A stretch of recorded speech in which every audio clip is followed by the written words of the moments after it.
বাংলা সাহিত্যের প্রতি ভালোবাসা ও সমসাময়িক মাধ্যমে বিশ্ব সাহিত্যকে মানুষের সামনে তুলে ধরার ইচ্ছে আমাদের এই প্রচেষ্টার প্রথম এবং প্রধান কারণ। গল্পের গরু অডিও টেলস চ্যানেলটির বিভিন্ন প্রয়াস শ্রোতাদের ভালো লাগুক এই বিষয়ে আমরা সর্বদা সচেতনশীল। মনোযোগী শ্রোতা যদি অভিব্যক্তি স্বরূপ তাদের ভালো লাগা অন্যদের সাথেও ভাগ করে নেন ও চ্যানেলটির সাথে থাকেন, তাহলে আমাদেরও উৎসাহ চ্যানেলটিকে এগিয়ে নিয়ে যেতে সাহায্য করবে। সব রকমের গল্প শ্রোতাদের সামনে মেলে ধরার চেষ্টা গল্পের গরু অডিও টেলস করে চলেছে। তার মধ্যেও কোনো বিশেষ গল্পের জন্য শ্রোতারা আরও বেশি অপেক্ষা করছেন। কমেন্ট বক্সে তা লিখে জানালে খুব ভালো হয়। আরও একটা কথা, যে পরিমাণে ভিউ বাড়ছে, সাবস্ক্রিপশন সেই আন্দাজে কিন্তু বাড়ছে না। তবুও অল্প দিনের মধ্যেই শ্রোতাদের ভালোবাসায় চ্যানেলটি এগিয়ে চলেছে। এর সাথে বেড়ে চলেছে আমাদের আরও ভালো, আরও সাহসী কাজ করার অনুপ্রেরণা।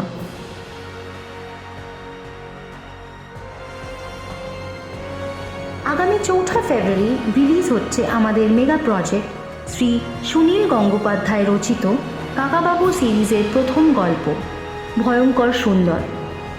আপডেট পেতে চ্যানেলটিকে সাবস্ক্রাইব করে বেল আইকনটিতে অতি অবশ্যই প্রেস করে দিন। এখানে রইল আপনাদের জন্য সেই কাজের একটা ছোট্ট ঝলক।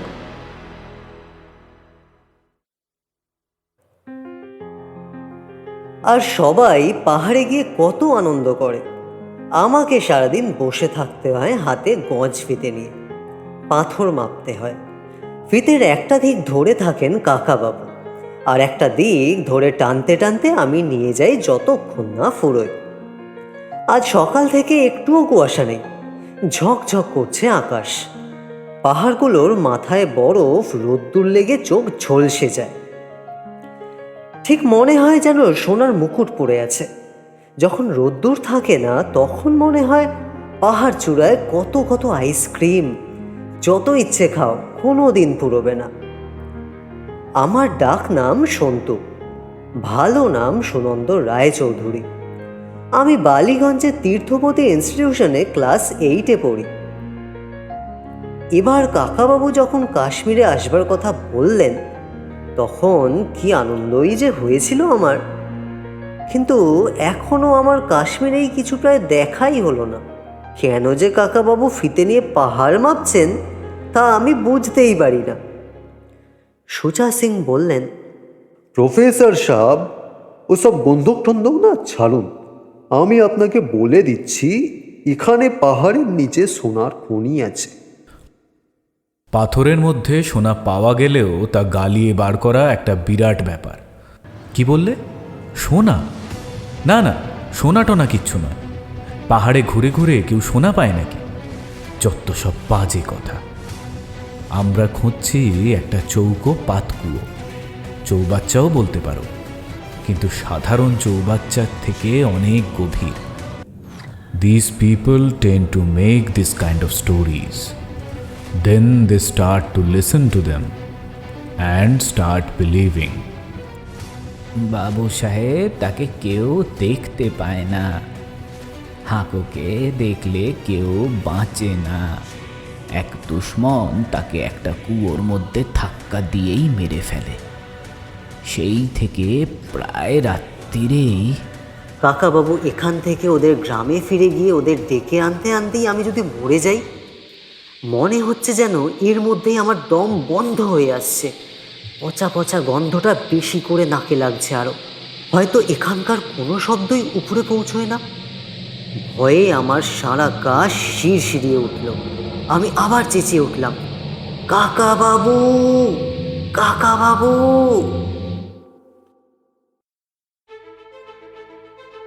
আজকে আপনাদের জন্য গল্পের গরু অডিও টেলসের পক্ষ থেকে শার্লক হোমসের তৃতীয় গল্প দ্য প্রবলেম অফ দ্য থর ব্রিজটি প্রকাশ পাচ্ছে। স্যার আর্থার কনান ডয়েলের এই গল্পটি প্রথম প্রকাশ পেয়েছিল 1922 সালে মার্চ মাসে। পরবর্তীকালে 1927 সালে the case book of Sherlock Holmes বইটিতে গল্পটি অন্তর্ভুক্ত হয়। তাহলে আর দেরি কেন, শুরু করা যাক the problem of the Thor bridge.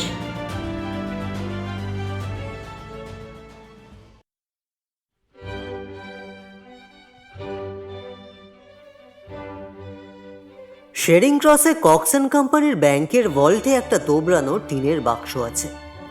ডালায় লেখা আছে আমার নাম জন এইচ ওয়াটসন, এমডি, এককালের ভারতীয় সৈন্যবাহিনীর ডাক্তার। বহু দেশ পাড়ি দেওয়ার ফলে টোল খেয়ে বাক্সের অবস্থা শোচনীয়। ভেতরে ঠাসা শার্লক হোমসের বহুবিধ কেসের বৃত্তান্ত লেখার রাশি রাশি কাগজ। কতগুলো কেস নিষ্ফল তদন্তেই শেষ হয়েছে। হোমস আসলে হালে পানি পায়নি।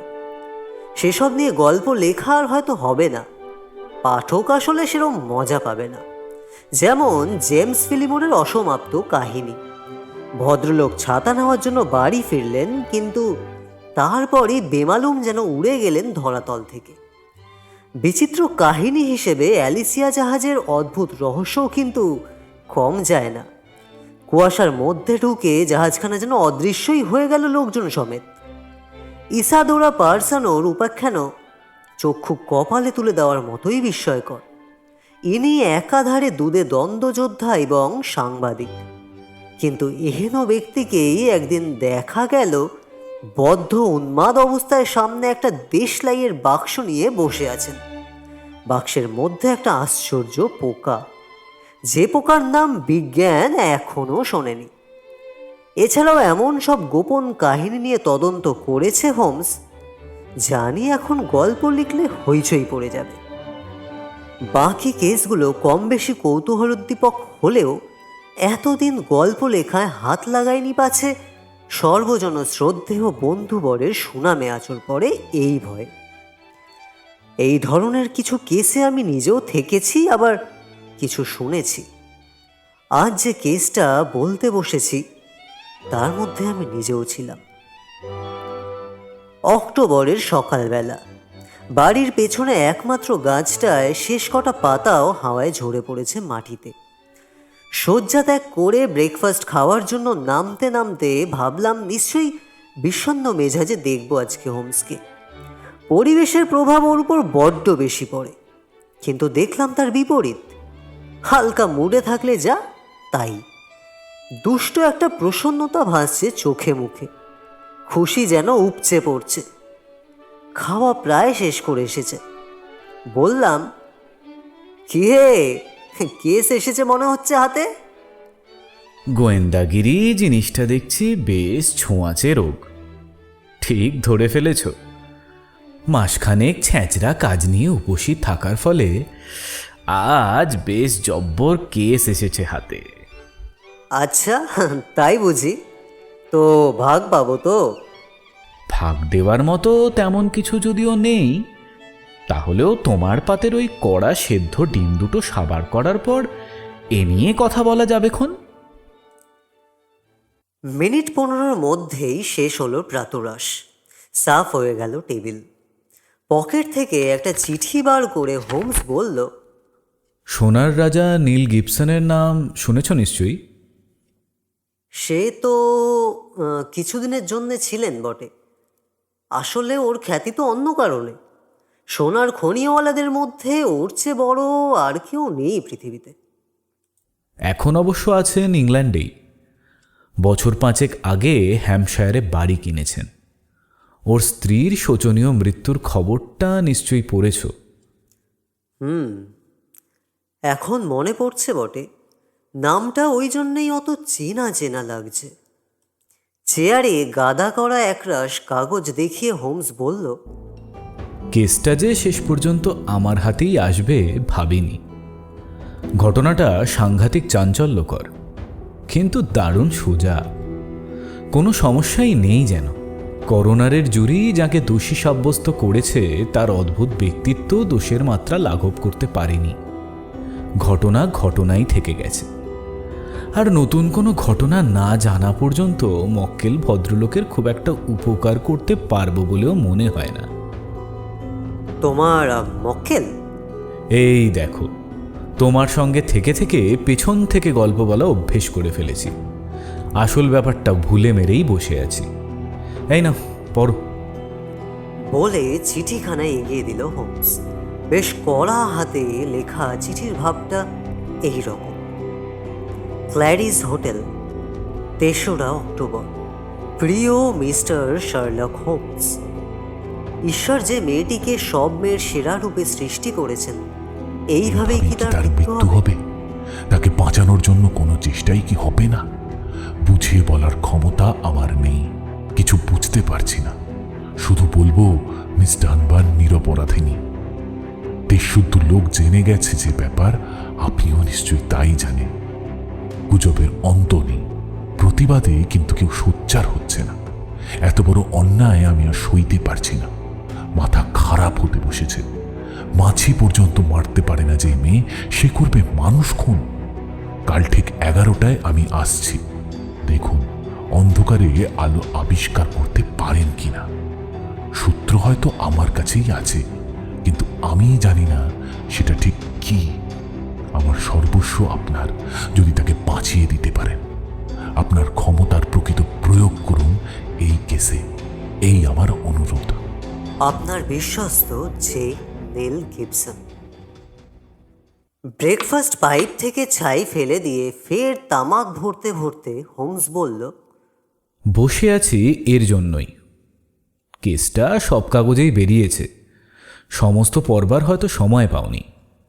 আমি ছোট করে বলছি, যিনি আসছেন পৃথিবীতে এর টাকার দাপট প্রচণ্ড, মানুষ হিসাবেও অতি ভয়ঙ্কর, অতি প্রচণ্ড। যাকে বিয়ে করেছিলেন তিনি এখন যৌবনোত্তীর্ণা। 2 সন্তানের ভার দেওয়া ছিল পরমা সুন্দরী এক গভর্নেসের হাতে। এই 3 জনের মধ্যে থেকেই একজন, মানে ভদ্রলোকের স্ত্রী, সোজাসুজি খুন হয়ে গেলেন একটা ঐতিহাসিক খামার বাড়িতে। মাথায় বুলেট, গায়ে শাল, পরনে ডিনার ড্রেস। বাড়ি থেকে আধ মাইল দূরে গভীর রাতে পাওয়া গেল তার দেহ। খুনের অস্ত্র ডেড বডির কাছে কিন্তু পাওয়া যায়নি, খুনের কোনো পত্রও পাওয়া যায়নি। ওয়াটসন, পয়েন্টটা খেয়াল রেখো, ডেড বডির ধারে কাছে হত্যার হাতিয়ার পাওয়া কিন্তু যায়নি। খুনটা হয়েছে ওই ধরো সন্ধে নাগাদ। ডেড বডি চোখে পড়েছে রাত 11টা নাগাদ। পুলিশ আর ডাক্তার তন্ন তন্ন করে লাশ পরীক্ষা করে তবে কিন্তু বাড়ির মধ্যে এনেছে। খুব ছোট হয়ে গেল না তো? স্পষ্ট হলো? খুব। কিন্তু সন্দেহটা গভর্নেসের উপর কেন? কারণ স্পষ্ট প্রমাণ পাওয়া গেছে। একই বুলেটের ক্যালিবারের পিস্তল পাওয়া গেছে ভদ্রমহিলার ওয়ার্ডরোবের নিচের তাকে। তার একটা চেম্বার খালি। বলতে বলতে চোখের তারা স্থির হয়ে গেল হোমসের। ছাড়া ছাড়া ভাবে বলল নিজের মনে মনে, পাওয়া গেছে ভদ্রমহিলার ওয়ার্ডরোবের নিচের তাকে। এ লক্ষণ আমি চিনি। চিন্তা ট্রেন ছুটছে মাথায়। বাগড়া দেওয়া ঠিক হবে না। ঝাঁকি মেরে ফের প্রাণবন্ত হলো কয়েক সেকেন্ড পরেই। বলল, হ্যাঁ, পাওয়া গেছে ওয়ার্ডরোবের নিচেরটায়। খুবই খারাপ। তার চাইতেও খারাপ হলো একটা চিরকুট। লিখেছেন গভর্নেস, অ্যাপয়েন্টমেন্ট করেছেন গিবসনের স্ত্রীর সঙ্গে। চিরকুট মুঠোর মধ্যে নিয়েই অ্যাপয়েন্টমেন্টের জায়গায় খুন হয়েছেন তিনি। কি বুঝলে? চূড়ান্ত প্রমাণ হলো মোটিভ। সেনেটর গিবসন বিপত্নিক হলে গভর্নেসের তো পোয়াবারও। প্রেম, ঐশ্বর্য, ক্ষমতা সবই এসে যাবে গিবসনের প্রভাবে। ওয়াটসন, কেস অতি কদর্য। খুবই।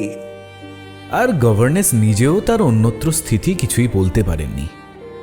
উল্টে তিনি যে ওই সময় ওই জায়গায় ছিলেন তা বেশ কয়েকজন গ্রামবাসীও দেখেছে। তাহলে তো হয়েই গেল। তাহলেও সব হয়েও যাকে লাশ পাওয়া গেছে থর ব্রিজের মুখে, পাথরের ব্রিজ। থরজলা যেখানে সরু হয়ে গেছে তার ওপর তৈরি পাথরের ব্রিজটার নাম থর ব্রিজ। আরে, মক্কেল ভদ্রলোক দেখছি একটু আগেই এসে গেলেন। বলতে না বলতেই দরজা খুলে বিলি যাকে নিয়ে ঘরে ঢুকিয়ে দিয়ে গেল এবং নামটা তার আগেই বলে গেল, তিনি নীল গিবসন নন, মার্লো বেটস। নার্ভাস, রোগা এবং ভয়ার্ত চক্ষু। দুজনের কেউই চিনি না ভদ্রলোককে। কম্পিত কলেবর দেখে আমার ডাক্তারি মন বলল, লোকটা স্নায়ু পীড়নে ধকল সইতে না পেরে ভেঙে পড়ার মুখে এসে পৌঁছেছেন। বড্ড উত্তেজিত দেখছি আপনাকে। বসুন, যা বলবার তাড়াতাড়ি বলুন। 11টায় একটা অ্যাপয়েন্টমেন্ট আছে। জানি জানি কার সঙ্গে আছে। হাঁফাতে হাঁফাতে বললেন মার্লো বেটস, যেন দম আটকে এলো প্রত্যেকটা শব্দ উচ্চারণের সঙ্গে সঙ্গে। নীল গিবসন আমার মনিব, আমি তার এস্টেটের ম্যানেজার। শয়তান পিশাচ জানোয়ার কোথাকার। বড্ড শক্ত শক্ত কথা বলছেন কিন্তু। মনের কথা চট করে বোঝাতে চাই বলেই বলছি। সময় খুব কম আমার কাছে। এখানে আমাকে দেখতে পেলে আর রক্ষে নেই। আজ সকালে সেক্রেটারি ফার্গুসনের কাছে শুনলাম উনি আসছেন এখানে, তাই তাই ছুটতে ছুটতে আসছি। আপনি না তার ম্যানেজার? ছিলাম, চাকরিতে জবাব দিয়েছি। পিশাচ নীল গিবসন দান ধ্যান করে শুধু কুকীর্তির ধামাচাপা দেওয়ার জন্য। সবচেয়ে জঘন্য ব্যবহার করেছে নিজের বউয়ের সঙ্গে, জানোয়ার কোথাকার। কি করে মারা গেলেন মিসেস গিবসন বলতে পারবো না, তবে ওর জীবন দুর্বিষহ করে তুলেছিল এই শয়তান। মিসেস গিবসনের জন্ম গরমের দেশে, ব্রাজিলে, জানেন তো? এই শুনলাম। স্বভাবটাও তাই গরমই হবে। সূর্যের দেশের মেয়ে বলে কথা। আবেগে ফুটতেন সব সময়, স্বামীকে ভালোবাসতেন মন প্রাণ দিয়ে। কিন্তু যেই রূপ যৌবন গেল, এককালে খুবই রূপবতী ছিলেন। সঙ্গে সঙ্গে আরম্ভ হয়ে গেল শয়তানের শয়তানি। অসম্ভব ধূর্ত, অসম্ভব বদমাশ এই নীল গিবসন। মুখের কথায় ভুলবেন না, যা বলবে ঢাকবে তার বেশি। আমি চলি। না না, আটকাবেন না। এসে গেল বলে নীল গিবসন। ঘড়ির দিকে ভয়ার্ত চোখে তাকিয়ে ঝড়ের বেগে ঘর থেকে ছুটে বেরিয়ে গেল বিচিত্র আগন্তুক।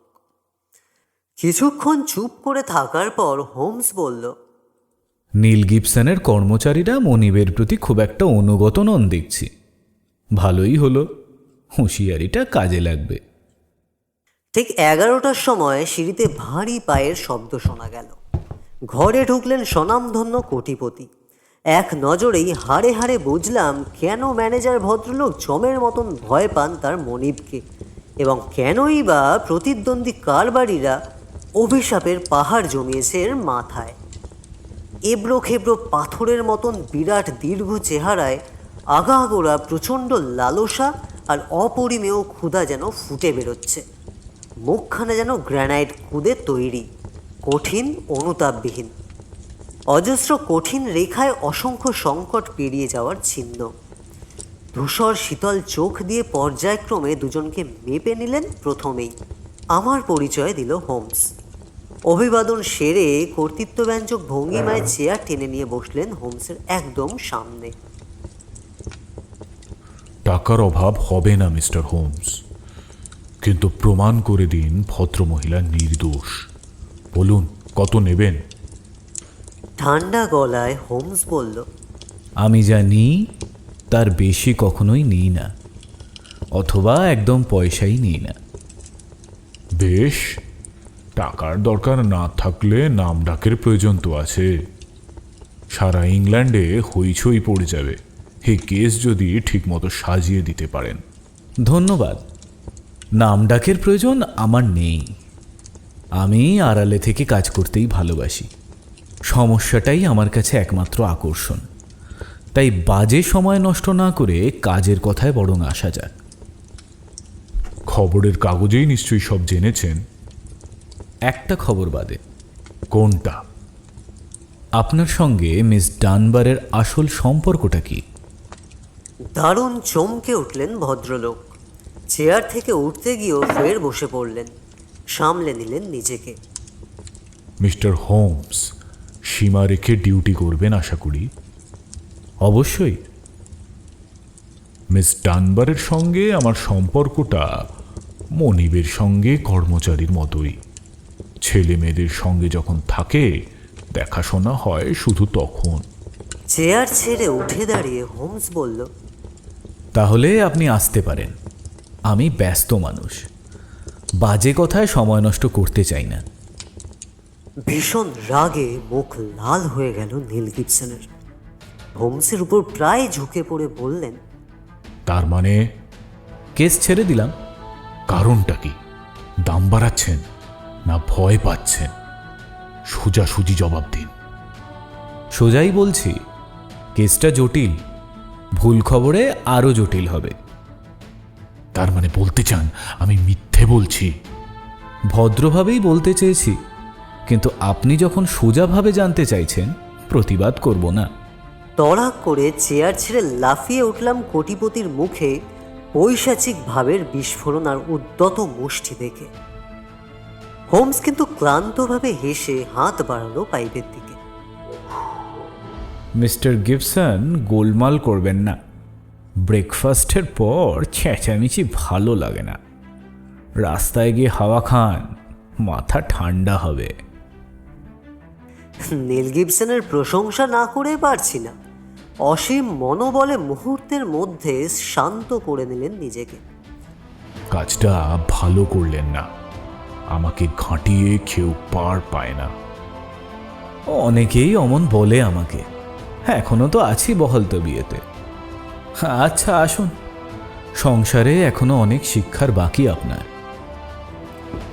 দমদম করে বেরিয়ে গেলেন নীল গিবসন। পাইপ টানতে টানতে স্বপ্নাচ্ছন্ন চোখে নীরবে কিছুক্ষণ কড়িকাঠ নিরীক্ষণ করল হোমস। তারপর বলল, কি বুঝলে?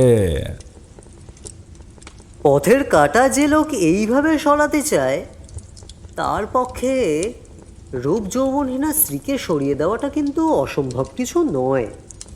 মিস্টার বেটস ঠিকই বলেছেন। আমারও তাই মনে হয়। কিন্তু গভর্নেন্সের সঙ্গে ওর সম্পর্কটা কি তুমি কি করে জানলে? ওটা ধাপ্পা। চিঠির ভাষা আবেগে কাঁপছে, সংযত গুছনো মোটেই নয়, কিন্তু সামনাসামনি কথা বলছে রেখে ঢেকে। নিশ্চয়ই শুধু কর্মচারীকে বাঁচানোর জন্যে এরকম কাণ্ড কেউ করে না। ভেতরে আরও ব্যাপার আছে। তাই সরাসরি ঘা মারতেই ফেটে বেরিয়ে এলো আসল মূর্তি। কিছুই জানি না, শুধু আঁচ করছি। ওহ, তা দেখো, ফিরে আসবে নিশ্চয়ই। আলবাত আসবেন। এভাবে কেস ফেলে যাওয়া ওর পক্ষে সম্ভব নয়। ওই তো ঘন্টার আওয়াজ, সিঁড়ি দিয়ে সেই পায়ের মালিকই আসছে না? আরে আসুন মিস্টার গিবসন। এইমাত্র বলছিলাম ওয়াটসনকে, আপনি এই এলেন বলে। অনেকটা মার্জিত চরণে ঘরে প্রবেশ করলেন কোটিপতি। হোমসের দাওয়াইতে কাজ হয়েছে তার মানে, কিন্তু অপমানের জ্বালা চোখ থেকে এখনো যায়নি। কমন সেন্স দিয়ে বুঝেছেন কাজ উদ্ধার করতে হলে নতি স্বীকার করতেই হবে। বললেন, ভেবে দেখলাম আপনি প্রশ্ন করছেন সঙ্গত কারণেই, কিন্তু আমার সঙ্গে মিস ডানবারের সম্পর্ক এই কেসে আসছে না। সেটা আমি বুঝব। মানে ডাক্তারের মতোই রুগীর সব খবর আপনি জানতে চান? হ্যাঁ, রুগীর পক্ষে তা গোপন করা কি ঠিক? দুম করে যদি একজন মহিলার সঙ্গে আসল সম্পর্ক কি জিজ্ঞেস করেন, স্পষ্ট কথা কি বলা যায়? প্রত্যেক মানুষেরই গোপন কথা থাকে, অন্যের প্রবেশ সেখানে নিষেধ। যাক, কি জানতে চান বলুন। যা সত্যি তাই। মনে মনে কথাটা সাজিয়ে নিলেন ভদ্রলোক। আরও ভারী, আরও গম্ভীর, আরও বিষণ্ণ হয়ে উঠল মুখটা। সংক্ষেপে বলছি, আমার স্ত্রী মেরিয়া ফেন্টোকে বিয়ে করেছিলাম ব্রাজিলে 20 বছর আগে সোনা খোঁজার সময়। পরমা সুন্দরী বলতে যা বোঝায়, মেরিয়া তাই ছিল।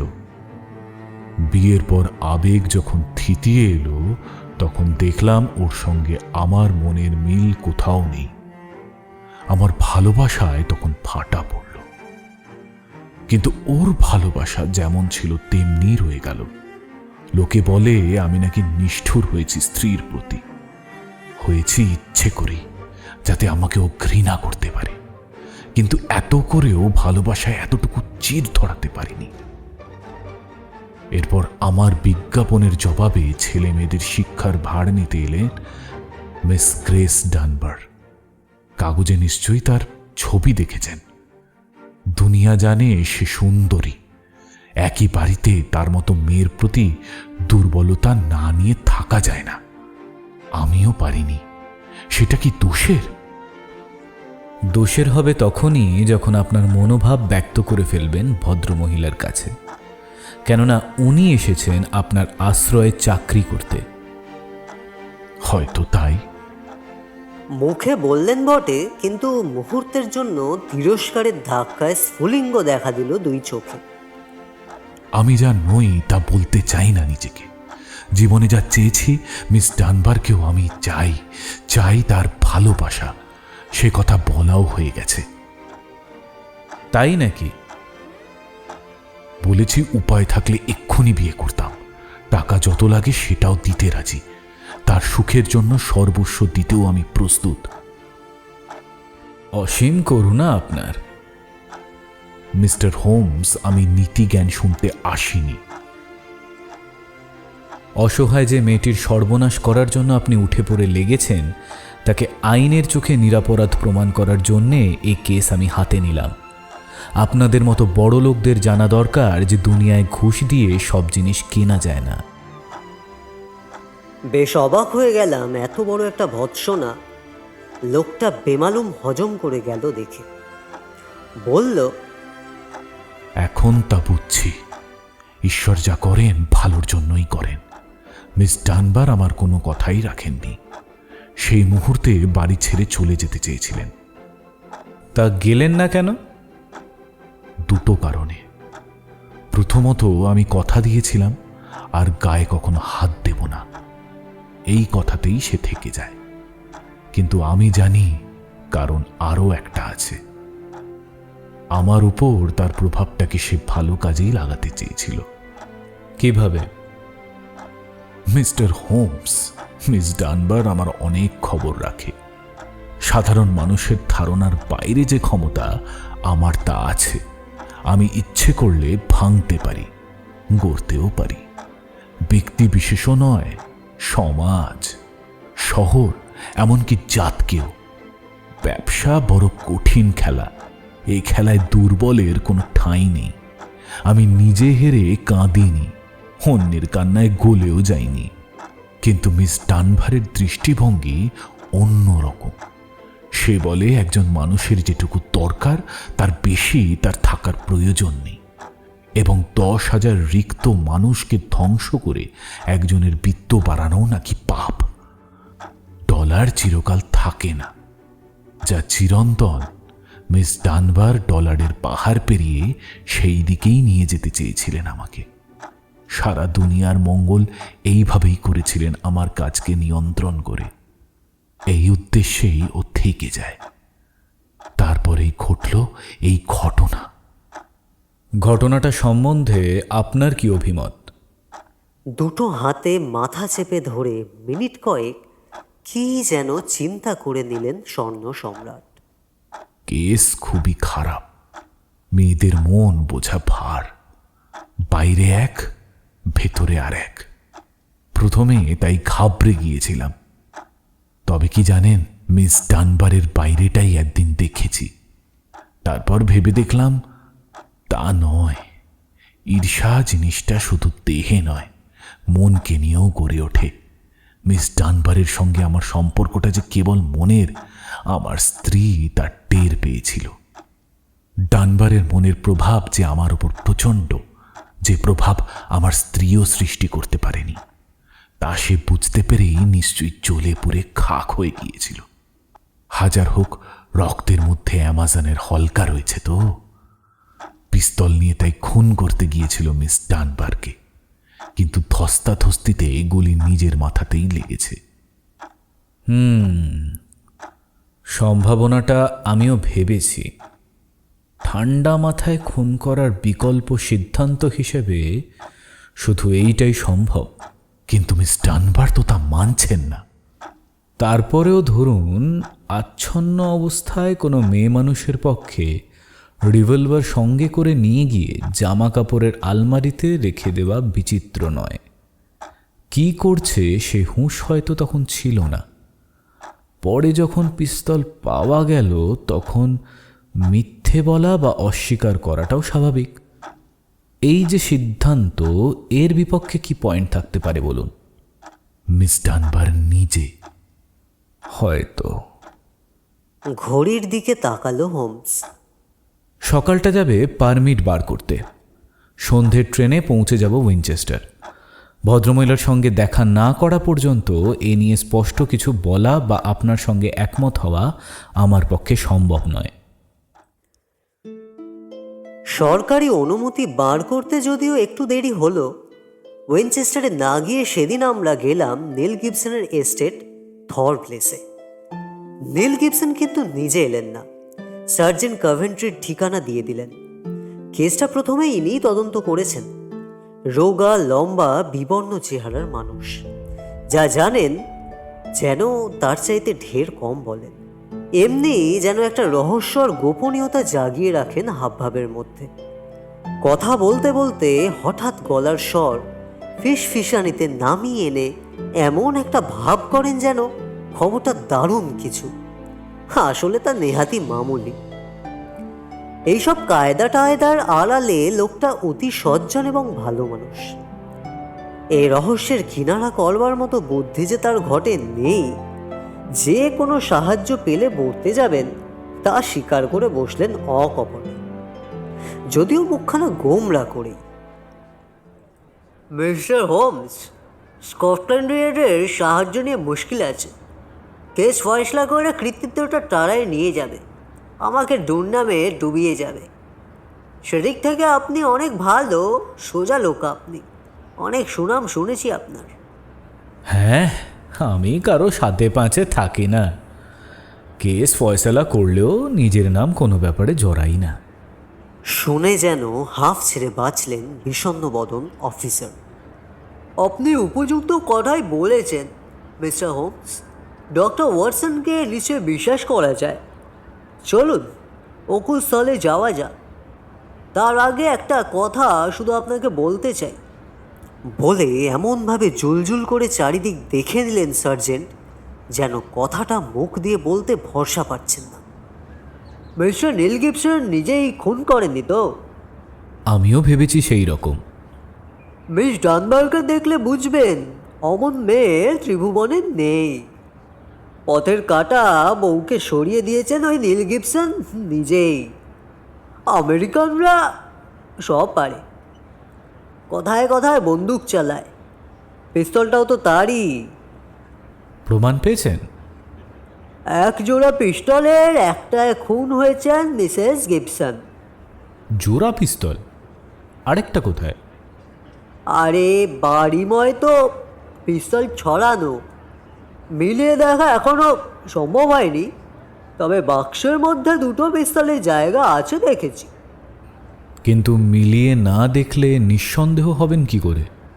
চলুন না, গিয়ে দেখবেন ক্ষণ। সাজিয়ে রেখেছি সব। আচ্ছা, সে পরে দেখব। এখন চলুন অকুস্থলে যাওয়া যাক। সার্জেন্ট কভেন্ট্রির সাদাসিধে কটেজটাই স্থানীয় পুলিশ ফাঁড়ি। এখান থেকে হেঁটে গেলাম প্রায় 1/2 মাইল পথ। ঝরা ফার্নের সোনালি আর ব্রোঞ্জ পাতায় ছাওয়া। হাওয়ায় দামাল অনুর্বর গুল্ম সমাকীর্ণ প্রান্তর পেরিয়ে পৌঁছলাম থর প্লেস এস্টেটে ঢোকবার সাইড গেটের সামনে। দূরে রাস্তার শেষে দেখলাম পাহাড়ের গায়ে একটা আধা জর্জিয়ান আধা টিউয়ার বিশাল বাড়ি, অর্ধেক তৈরি গাছের গুঁড়ি দিয়ে। আমাদের পাশেই নলবনে আকীর্ণ জলা। জলা যেখানে সংকীর্ণ, ঠিক সেই জায়গায় গাড়িতে যাওয়ার পাথুরে ব্রিজ। দুপাশে জলা বিস্তৃত হয়ে লেকের আকার নিয়েছে। ব্রিজে ওঠবার মুখে সার্জেন্ট দাঁড়িয়ে গেলেন। জমির দিকে আঙুল তুলে বললেন, এইখানে। এই যে দেখছেন, এইখানে পাওয়া গেছে মিসেস গিবসনের দেহ। লাশ সরানোর আগে আপনি এসেছিলেন তো? নিশ্চয়ই, সঙ্গে সঙ্গে খবর পেয়েছিলাম আমি। কে খবর পাঠিয়েছিল? মিস্টার গিবসন নিজে লোকমুখে খবর শুনেই সবাইকে নিয়ে বাড়ি থেকে ছুটে আসেন এখানে। পই পই করে প্রত্যেককে বলে দেন পুলিশ না আসা পর্যন্ত যেন কিছু সরানো না হয়। বুদ্ধিমানের কাজই করেছিলেন। খবরের কাগজে লিখেছে খুব কাছ থেকে নাকি গুলি করা হয়েছে। খুব কাছ থেকে। ডানরগে? একটু পিছনে। আচ্ছা, লাশটা কিভাবে পড়েছিল? চিত হয়ে। ধস্তাধস্তির কোনো চিহ্ন কিন্তু পাওয়া যায়নি। পা মুঠোয় আঁকড়ে ধরা ছিল মিস ডানবারের ওই চিরকুটটা। আঁকড়ে ধরেছিলেন মানে হাতের মধ্যে শক্ত করে ধরেছিলেন? আগে আঙুল খুলতে হিমশিম খেয়ে গেছি মশাই। এই থেকে বোঝা যায় যে মিথ্যে সূত্র হিসেবে চিরকুটটা খুনের পর হাতে গুঁজে দেওয়া সম্ভব ছিল না। চিরকুটের বয়ানও তো খুব ছোট্ট। রাত 9টায় থর ব্রিজে থাকবো, জি ডানবার, তাই না? আগে মিস ডানবার স্বীকার করেছেন চিরকুটটা তাঁরই লেখা? করেছেন বই কি, করেছেন তো। আর কেন দেখা করতে এসেছিলেন সেটা বলেছেন? যা বলবার বলেছেন গিয়ে আদালতে গিয়ে নাকি বলবেন। বাহ, বেশ ইন্টারেস্টিং ব্যাপার তো, বিশেষ করে চিঠির ব্যাপারটা। আগে হ্যাঁ, একটা অকাট্য প্রমাণ। মাথা নেড়ে হোমস বলল। কিন্তু চিঠিখানা হাতের মুঠোয় নিয়ে দেখা করলেন কেন গিবসন? চিঠি পেয়েছিলেন রাত 9টার বেশ আগে, ঘণ্টাখানেক আগে তো বটেই। অতক্ষণ পরেও চিঠি ধরে রইলেন কেন? চিঠি নিয়ে নিশ্চয়ই কথা হচ্ছিল না। এটা অদ্ভুত নয় কি? সেই রকমই তো দেখছি। তাহলে বসে বসে ভাবা যাক। বলে পাথরের পাঁচিলে বসে তীক্ষ্ণ চোখে এদিক ওদিক দেখতে দেখতে হঠাৎ তড়াক করে লাফিয়ে উঠে দৌড়ে চলে গেল ব্রিজের উল্টো দিকের পাঁচিলের সামনে। পকেট থেকে আতস কাচ বার করে পাথরের কারুকাজ দেখতে দেখতে বলল, অদ্ভুত তো। আমিও দেখেছি স্যার, পাথরের চটা উঠে গেছে। অনেক লোক যায় তো ব্রিজ পেরিয়ে, তাদেরই কারুর কীর্তি। পাথরটা ধূসর, কিন্তু এক জায়গা সাদা দেখাচ্ছে চটা উঠে যাওয়ায়। 6 পেনে মুদ্রার সাইজে খানিকটা জায়গা ভেঙে গেছে, যেন একটা জোরালো চোট লেগেছিল ঠিক ওই জায়গাটাতেই। চিন্তামগ্ন চোখে হোমস বলল, বেশ জোরে ঘা মেরে ভাঙা হয়েছে দেখছি।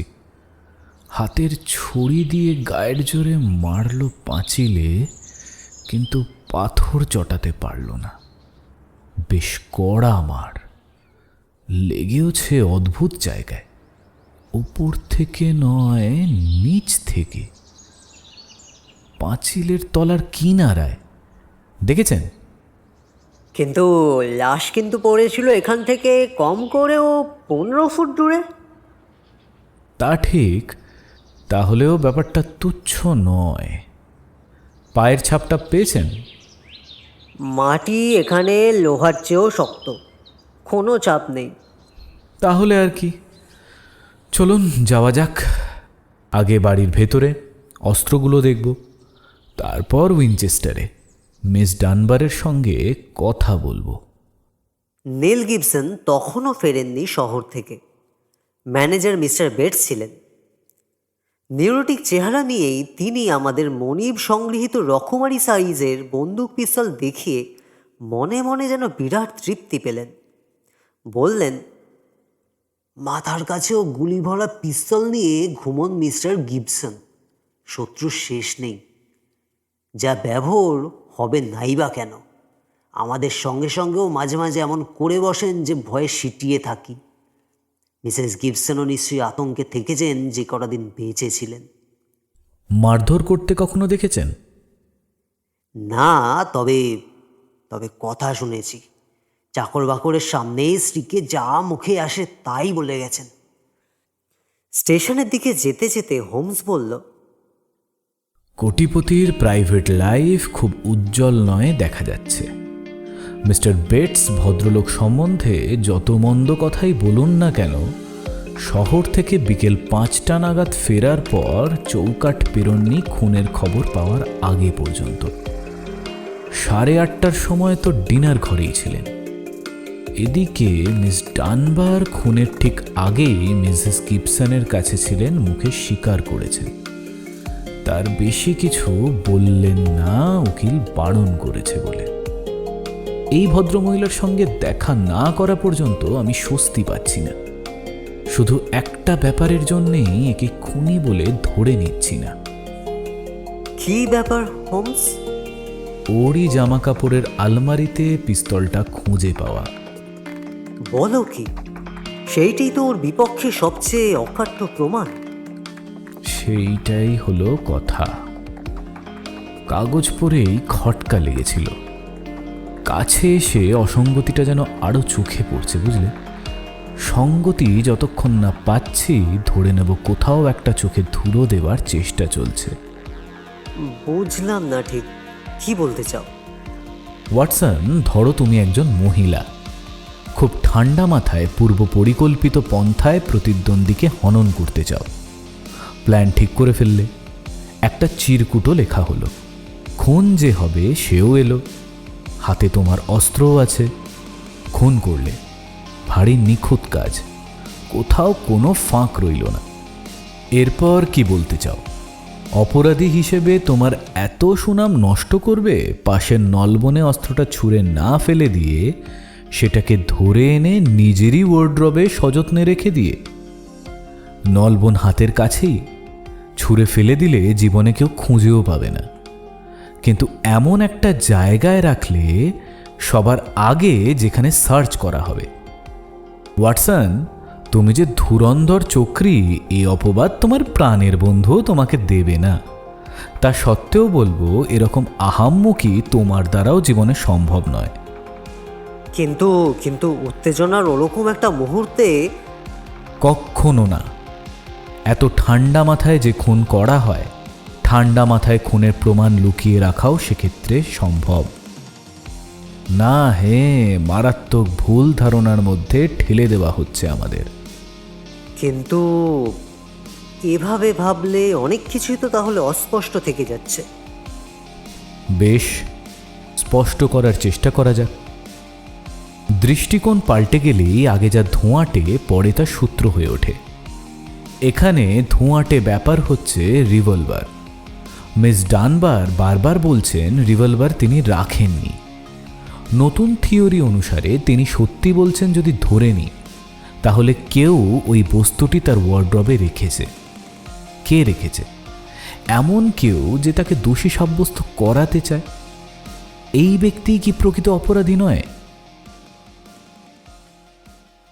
ওয়েনচেস্টারে রাত কাটাতে বাধ্য হলাম সরকারি অনুমতি পেতে দেরি হলো বলে। পরের দিন সকালে মিস ডানবারের আইনবিদ উঠতি ব্যারিস্টার কামিংসকে নিয়ে গেলাম ভদ্রমহিলার কারাকক্ষে। পরমা সুন্দরী কাউকে দেখব আশা করেই গিয়েছিলাম, কিন্তু এই রকম আশ্চর্য রূপ দেখব ভাবতেও পারিনি।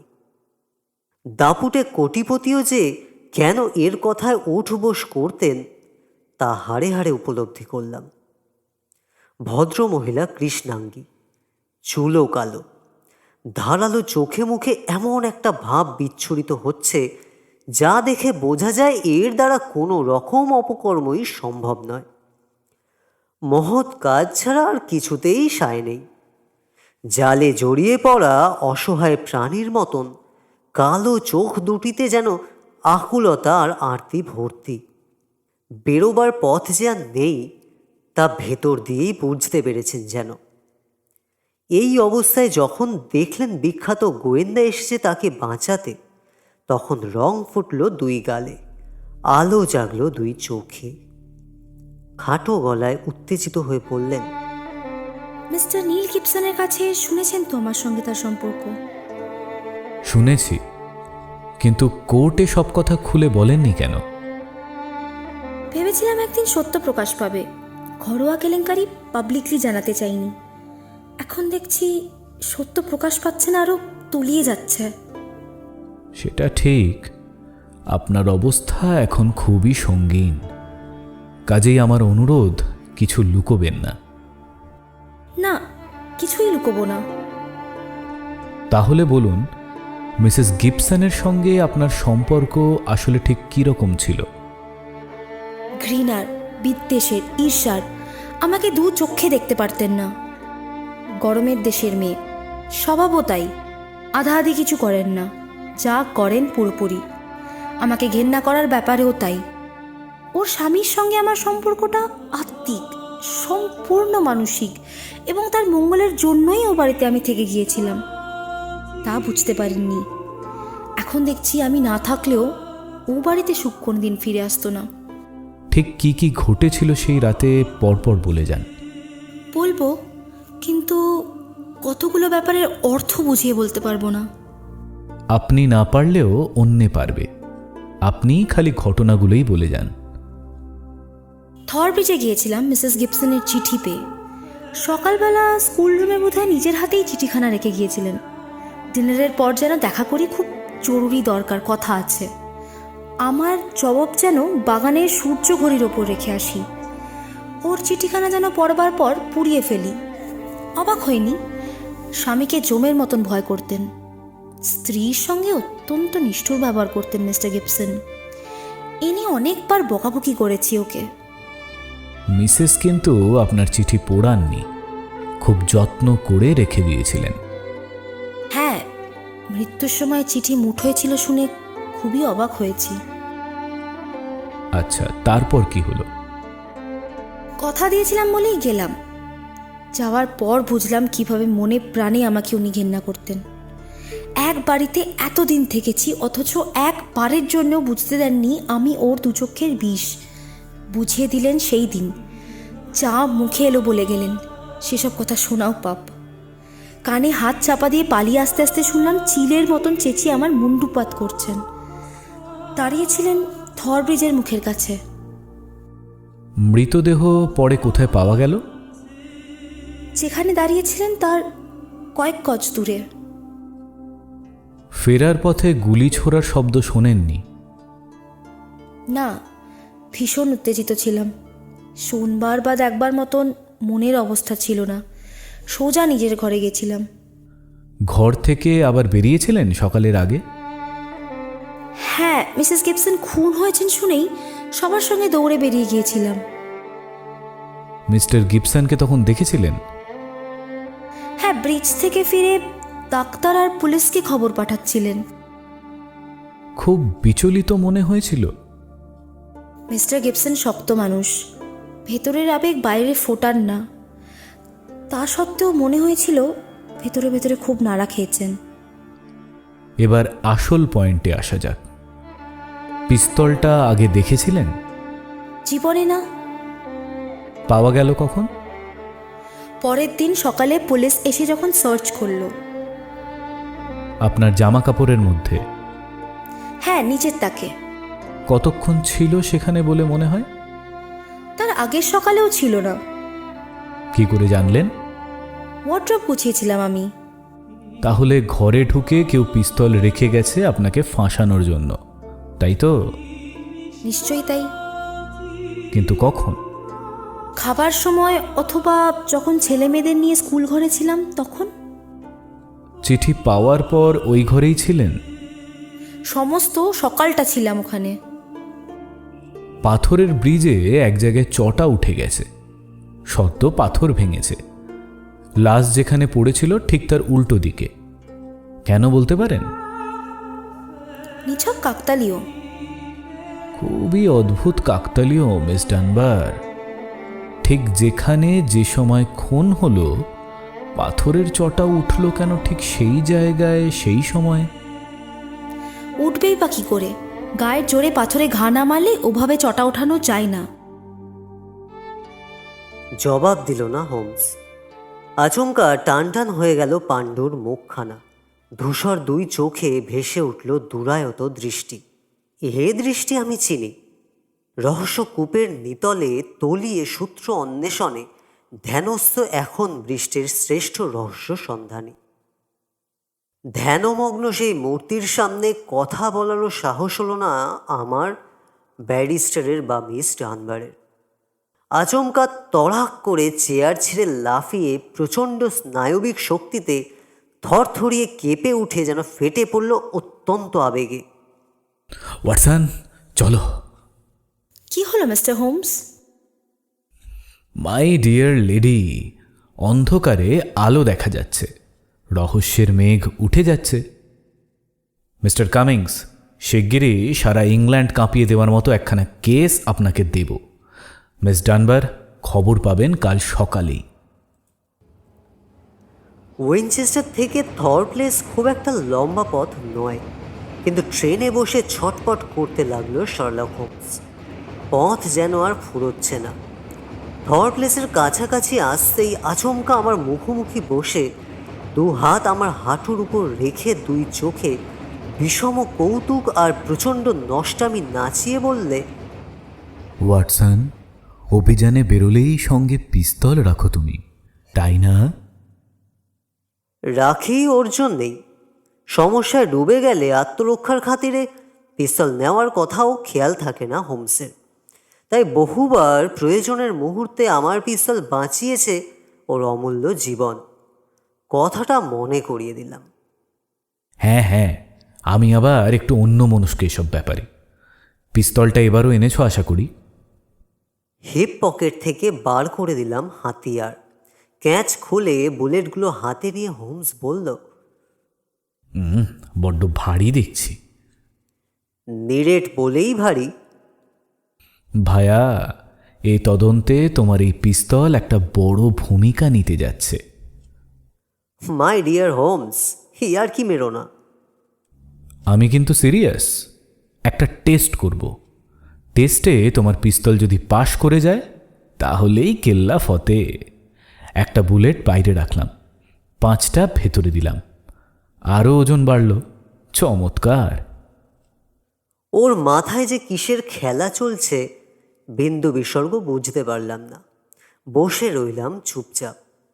হ্যাম্পশায়ার স্টেশনে পৌঁছে একটা ছ্যাঁকড়া গাড়ি নিয়ে হাজির হলাম সার্জেন্টের আস্তানায়। সূত্র পেয়েছেন নাকি মিস্টার হোমস? সেটা নির্ভর করছে ডক্টর ওয়াটসনের পিস্তল আমাদের সঙ্গে কীরকম ব্যবহার করে তার উপর। এই নিন পিস্তলটা। আচ্ছা, 10 গজ সরু দড়ি দিতে পারেন? তোয়াইন সুতোর একটা গোলা পাওয়া গেল গাঁয়েরই একটা দোকান থেকে। এতেই হবে। চলো, এবার অভিযানের শেষ পর্ব শুরু করা যাক। তখন সূর্য ডুবছে। হ্যাম্পশায়ারের দিগন্ত বিস্তৃত তরঙ্গায়িত জলাভূমি অপূর্ব সুন্দর লাগছে পরন্ত আলোয়। হোমসের মস্তিষ্ক আদৌ সুস্থ আছে কিনা সে সন্দেহ হরেক রকমভাবে প্রকাশ পাচ্ছে সার্জেন্টের বক্র চাহনির মধ্যে। অকুস্থলে গিয়েই বুঝলাম, বাইরে যতই স্থির থাকতে চেষ্টা করুক না কেন, আসলে ভেতরে ভেতরে দারুণ উত্তেজিত হয়ে উঠেছে শার্লক হোমস। আগে বেশ কয়েকবার লক্ষ্যভ্রষ্ট হয়েছি, তুমি তো জানো। আমি সহজাত অনুভূতি দিয়ে বুঝতে পারি লক্ষ্যটা কোথায়। তা সত্ত্বেও অনেক সময় হেদিয়ে মরেছি। এ কেসেও উইনচেস্টার জেলে বসেই বিদ্যুৎ চমকের মতো সম্ভাবনাটা খেলে গেছে মাথার মধ্যে। দেখা যাক তা কতদূর সত্যি। হাঁটতে হাঁটতেই টোয়াইন সুতোর একদিক শক্ত করে বেঁধে নিয়েছিল রিভলভারের হ্যান্ডেলে।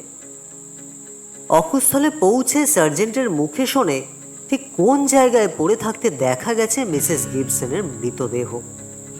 তারপর খুঁজে পেতে একটা বড়সড় পাথর এনে সুতোর আর একদিক বাঁধল পাথরে, ঝুলিয়ে দিল পাথরের পাঁচিলের অন্যদিকে।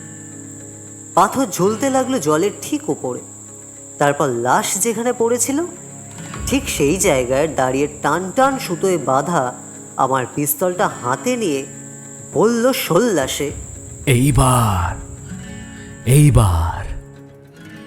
বলেই পিস্তল ঠুসে ধরল নিজের রগে এবং মুঠি আলগা করলো পর মুহূর্তেই। চোখের পলক ফেলতে না ফেলতেই ঝুলন্ত পাথরের ওজন পিস্তলটাকে সাত করে টেনে নিয়ে গিয়ে ব্রিজের উপর দিয়ে ঠকাং করে লাগলো উল্টো দিকের পাঁচিল এবং চোখের নিমেষে পাঁচিল টপকে অদৃশ্য হয়ে গেল জলের তলায়। এক লাফে পাথুরে পাঁচিলের সামনে গিয়ে হাঁটু গেড়ে বসে পড়ে বিষম উল্লাসে যেন ফেটে পড়ল শার্লক হোমস। পেয়েছি পেয়েছি, এর চাইতে অকাট্য হাতে নাতে প্রমাণ আর হয় না। দেখলে তো ওয়াটসন, সমস্যার সমাধান করলো তোমার রিভলভার। দেখলাম পাঁচিলের তলার দিকে চটা উঠে গেছে পিস্তলের ঘায়ে, আগের চটার ঠিক পাশে। সাইজ এবং আকার হুবহু এক। বিমূঢ় বিস্মিত সার্জেন্টের মুখোমুখি দাঁড়িয়ে হোমস বলল, আজ রাতটা সরাইখানায় কাটাবো। আকশি হুক এনে আমার বন্ধুর রিভলভারটা উদ্ধার করে দিন। পাশেই পাবেন সুতো আর পাথরে বাঁধা আর একটা রিভলভার, মিস্টার গিবসনের জুরিদার রিভলভার, যা দিয়ে হিংসে জ্বলে পুড়ে খাক হয়ে গিয়ে নিজের অপরাধ গোপন করে নিরপরাধিনীকে ফাঁসি কাটে ঝোলাতে চেয়েছিলেন মিসেস গিবসন। মিস্টারকে জানিয়ে দেবেন কাল সকালে আমি যাব ওর কাছে, তারপর মিস ডানবারকে খালাস করার ব্যবস্থা করা যাবে। এখন সেই দিনই রাত্রিবেলা সরাইখানায় বসে পাইপ টানতে টানতে হোমস বলল, ওয়াটসন, থরব্রিজ রহস্য নিয়ে তুমি গল্প লিখবে নিশ্চয়ই, কিন্তু আমার সুনাম খুব একটা পারবে না। আমার গোয়েন্দাগিরি আর্টের মূল ভিত হলো কল্পনা আর বাস্তবের সহাবস্থান। এই কেসে আমি তার কোনোটাই ব্যবহার করতে পারলাম না। পাথরের চটা চোখের সামনেই ছিল, কিন্তু অত বড় সূত্রটা দেখেও কল্পনাকে কাজে লাগাতে দেরি করেছি। মিসেস গিবসনের মনে যে খেলা চলছিল তা এত গভীর যে ওপর বোঝার সাধ্যই কারোরই ছিল না। ভালোবাসা বিকৃত হলে যে অঘটন ঘটাতে পারে আমাদের এতদিনকার অ্যাডভেঞ্চারময় জীবনে, এর আগে কিন্তু তা কখনো ঘটেনি। স্বামীর ওপর মিস ডানবারের আত্মিক অথবা মানসিক যে প্রভাব ছিল, উনি সেটা ভুল বুঝেছিলেন। ভেবেছিলেন স্বামী তার সঙ্গে যে গর্হিত আচরণ করছে তার ইন্ধন জুগিয়ে চলেছেন মিস ডানবার। তাই প্রথমে নিজেকে হনন করে মিস ডানবারকে এমন দণ্ড দিতে চেয়েছিলেন যা আকস্মিক মৃত্যুর চাইতেও অনেক বেশি ভয়াবহ। প্লট তৈরি করলেন খুব ভেবে চিনতে, নিখুঁতভাবে। কায়দা করে চিঠি লিখিয়ে নিলেন মিস ডানবারকে দিয়ে। দেখে মনে হবে যেন তিনি নিজেই দেখা করতে চেয়েছিলেন থরব্রিজে। শেষ মুহূর্তে একটু বাড়াবাড়ি করে ফেলেছিলেন চিরকুটটা মুঠোয় ধরে রেখে। এই একটা বিসদৃশ ব্যাপার দেখেই যে কোনো সন্দিগ্ধ মানুষের সজাগ হওয়াই উচিত ছিল। বাড়িতে সিন্ধুকে অনেক পিস্তল ছিল, একটা নিলেন কাজ সারার জন্য। জোড়া পিস্তলটা জঙ্গলে গিয়ে একটা গুলি ছুঁড়ে এনে সকালের দিকে লুকিয়ে রাখলেন মিস ডানবারের ওয়ার্ড্রবের জামা কাপড়ের মধ্যে। তারপর গেলেন থরব্রিজে। অত্যন্ত মৌলিক পন্থায় হাতিয়ার উধাও করে দেওয়ার ব্যবস্থাও করলেন। মিস ডানবার এলেন, আশ মিটিয়ে তাকে গালাগাল দিলেন।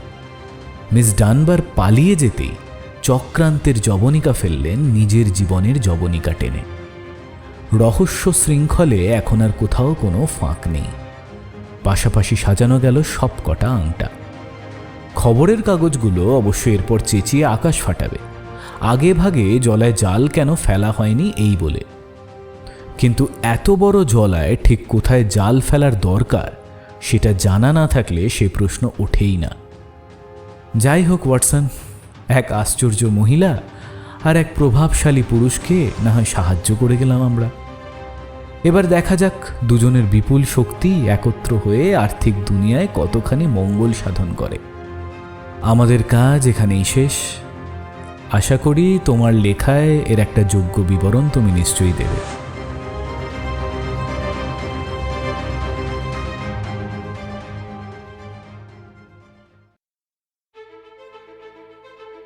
শুনলেন শার্লক হোমসের গল্প the problem of the third bridge. গল্পটিতে ওয়াটসনের ভূমিকায় অভি, মিস ডানবারের ভূমিকায় অনুজা এবং শার্লক হোমসের চরিত্রে স্যাম, আমি। কমেন্টে অবশ্যই জানাবেন কেমন লাগলো গল্পটি। আর হ্যাঁ, যারা আমাদের রিজুদা সিরিজটি শুনছেন এবং ভালোবাসছেন তাদের জন্য শেষ দুটি পর্ব খুব শীঘ্রই আসবে। বিভিন্ন কাজের চাপে একটুখানি দেরি হতে পারে, তার জন্য আমরা ক্ষমা চেয়ে নিচ্ছি। আজ তাহলে এই পর্যন্তই। ভালো থাকবেন, ভালো রাখবেন।